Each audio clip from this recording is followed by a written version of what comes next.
وعلى رسوله الكريم وعلى آله وصحبه وأهل بيته أجمعين। বাংলাদেশ জামাত ইসলামী বরগুনা জেলা শাখা কর্তৃক আয়োজিত আজকের এই তাৎক্ষণিক পথসভার সম্মানিত সভাপতি, সম্মানিত জেলা আমির, কেন্দ্রীয় আঞ্চলিক স্থানীয় নেতৃবৃন্দ, প্রিয় বরগুনাবাসী, সাংবাদিক বন্ধুগণ, আইন শৃঙ্খলা বাহিনীর সম্মানিত সদস্যবৃন্দ, আমরা খুবই ভারাক্রান্ত মন নিয়ে আজকে আপনাদের সামনে হাজির হয়েছি। আপনারা জানেন এই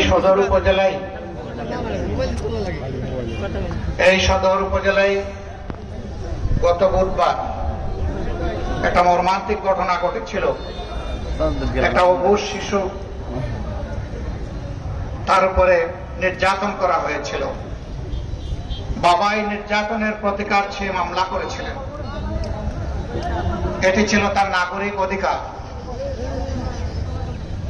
কিন্তু নির্যাতনকারীরা, জালেমরা মামলা করার অপরাধে তার বাবাকেও খুন করে ফেলেছে এবং এই খুনের ঘটনাটা গত শনিবারে ঘটেছে।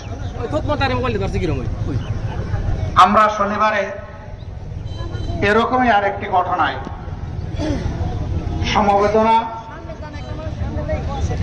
সহানুভূতি জ্ঞাপন করার জন্য মাগুরায় গিয়েছিলাম। মাগুরা থেকে ফেরার পথে এই বেদনাদায়ক ঘটনার খবরটা আমাদের কানে আসার সাথে সাথে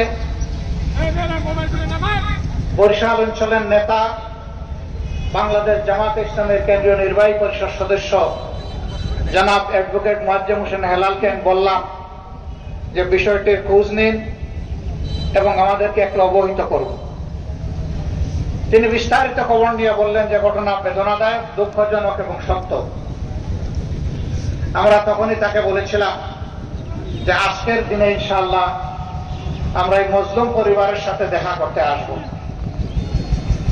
আমরা এসেছি তাদের দুঃখকে ভাগ করে নেওয়ার জন্য।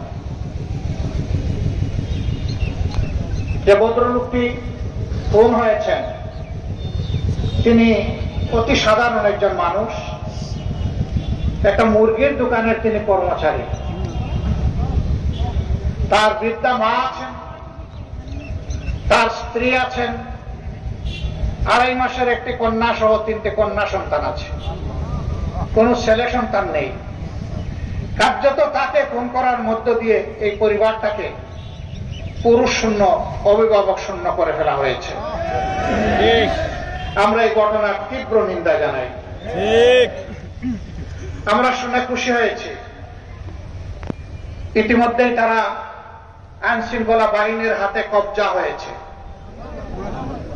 আমরা দাবি করি দ্রুত বিচার আদালতে এই মামলাকে নিয়ে 90 দিনের মধ্যে যেন এই মামলা রায় বাস্তবায়নের ব্যবস্থা করা হয়।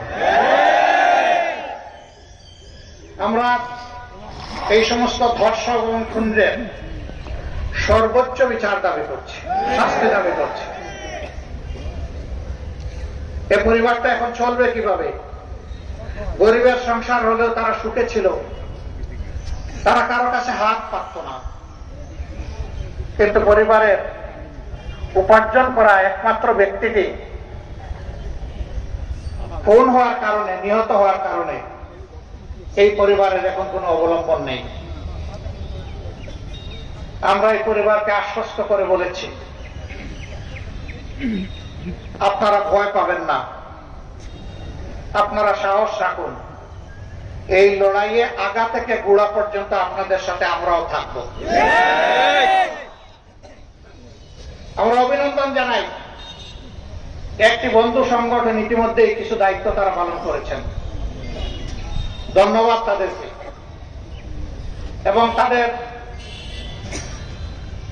নেতা তিনি এটাও বলেছেন যে এই মামলা পরিচালনার যাবতীয় দায়িত্ব তারা গ্রহণ করলেন। আমরা তাদের এই উদ্যোগের জন্য তাদেরকে অভিনন্দন এবং ধন্যবাদ জানাই। এবং আমরা বলি এই মামলা পরিচালনায় আমরাও আপনাদের পাশে থেকে লড়াই করব। এই পরিবারটি এ পর্যন্ত বিভিন্ন জায়গা থেকে ছোটখাটো কিছু সহযোগিতা পেয়েছে, কিন্তু ঘোর অনিশ্চয়তা তাদেরকে পেয়ে বসেছে। নির্যাতিত মেয়েটির মা এবং খুন হওয়া ব্যক্তিটির স্ত্রী আর খুন হওয়া ব্যক্তিটির মা যখন তাদের সাথে কথা বলছিলাম, তখন তাদের চোখ পায়রা নদীতে পরিণত হয়েছিল। অনবরত চোখের পানি ঝরছিল। কোন ভাষায় এই মানুষগুলোকে আমরা সান্ত্বনা দেব? তারা বলেছিল, কে এখন আমাদেরকে দেখবে? আমরা বলেছি, আমরা যেমন আল্লাহর সৃষ্টি, আপনারাও আল্লাহর সৃষ্টি। আল্লাহ তাআলা আপনাদেরকে দেখবেন। আর আল্লাহ তাআলার পক্ষ থেকে এখন থেকে শুরু করে বাচ্চাকে তুলে নিয়েছিলাম, 2.5 মাসের বাচ্চা। বলেছে আল্লাহ তাকে হায়াত দেন, দোয়া করি, মানুষ হোক দোয়া করি। এই বাচ্চাদের বেড়ে ওঠা, এই বাচ্চাদের শিক্ষা, চিকিৎসা এবং এই পরিবারের ন্যূনতম ব্যয় নির্বাহের পূর্ণ দায়িত্ব মহান আল্লাহর উপর ভরসা করে জামাতে ইসলামী কবুল করলো।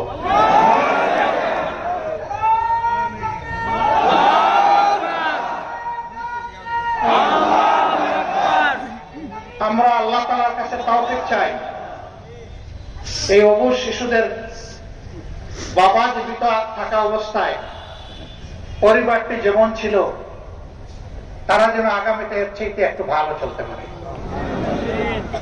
হতে পারে এই বাচ্চাগুলাই একদিন জাতির জন্য সম্পদে পরিণত হবে।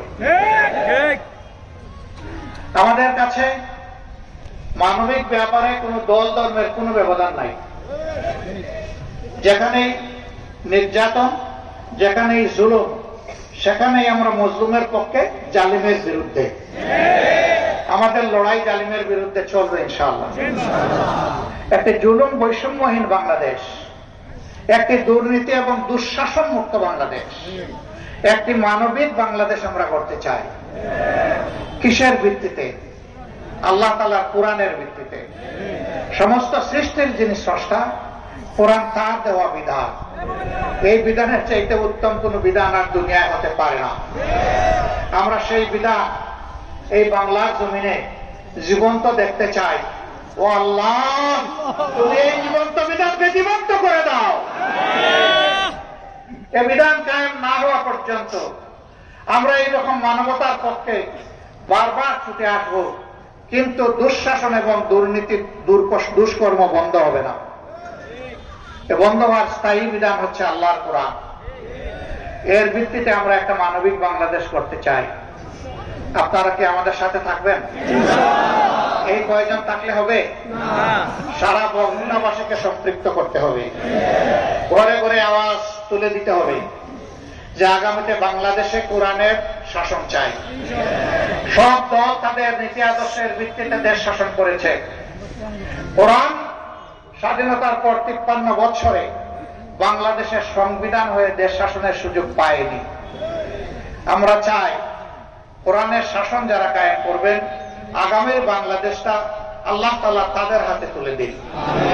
আর এই জন্য বাংলাদেশের জনগণের অন্তরে কোরআনের প্রতি আল্লাহ ভালোবাসা পয়দা করে দিন। কোরআনের ভালোবাসায় উজ্জীবিত হয়ে আগামীর পৌরাণিক মানবিক বাংলাদেশ যেন আমরা গড়তে পারি, আল্লাহ তাআলা আমাদেরকে তৌফিক দান করুন। এরকম যত নির্যাতিত পরিবার বাংলাদেশে আছে, আমরা তাদের সবার পাশে আছি, সাথে আছি, আলহামদুলিল্লাহ। আপনারা দেখেছেন সম্প্রতি আন্দোলন, যার কারণে আজকের এই মুক্ত পরিবেশ, আমরা তাদের কাছে ঋণী। আমরা প্রত্যেকটা শহীদ পরিবারে গিয়ে উপস্থিত হয়ে সালাম দিয়েছি, তাদের দুঃখে পাশে দাঁড়িয়েছি। কোন কোন পরিবারের আমরা সমস্ত পারিবারিক দায়িত্ব মানবিক কারণে নিতে বাধ্য হয়েছি। আমরা একটা পরিবারকে বাদ দেইনি। আমরা দেখিনি যিনি শহীদ হয়েছেন তিনি কোন দলের, কোন ধর্মের। আমরা দেখেছি তিনি একজন প্রতিবাদী যোদ্ধা ছিলেন। সেই যোদ্ধা এবং যোদ্ধার পরিবারকে সম্মান আমরা জানাতে চেষ্টা করেছি। দায়িত্ব আমাদের শেষ হয়নি, দায়িত্ব কেবল শুরু হলো। আল্লাহ যেন সেই দায়িত্ব পালনের তৌফিক দান করেন। ক্ষমতায় কে যাবে না যাবে ফয়সালা আসমানের, কিন্তু জমিনে আমাদের দায়িত্ব আছে। রাসূল পাক সাল্লাল্লাহু আলাইহি ওয়াসাল্লাম বলছেন, খায়রুন নাস মাইয়ানফাউন নাস, মানুষের মধ্যে সেই ভালো মানুষ যে মানুষের প্রয়োজনে বিপদে আপদে মানুষের পাশে থাকে। আমরা সবাই মানুষের পাশে থাকবো ইনশাআল্লাহ। যেখানেই মানুষের বিপদ সেখানেই গিয়ে হাজিরা দিয়ে বলবো, ডোন্ট ওয়ারি, ভয় পাবেন না, আল্লাহ আছেন আর জমিনে আমরা আপনার সাথে আছি। শুধু মুখের কথা নয়, বুকের কথায়, ভালোবাসায় এবং কর্মেও আমরা তাই পরিণত করবো ইনশাআল্লাহ।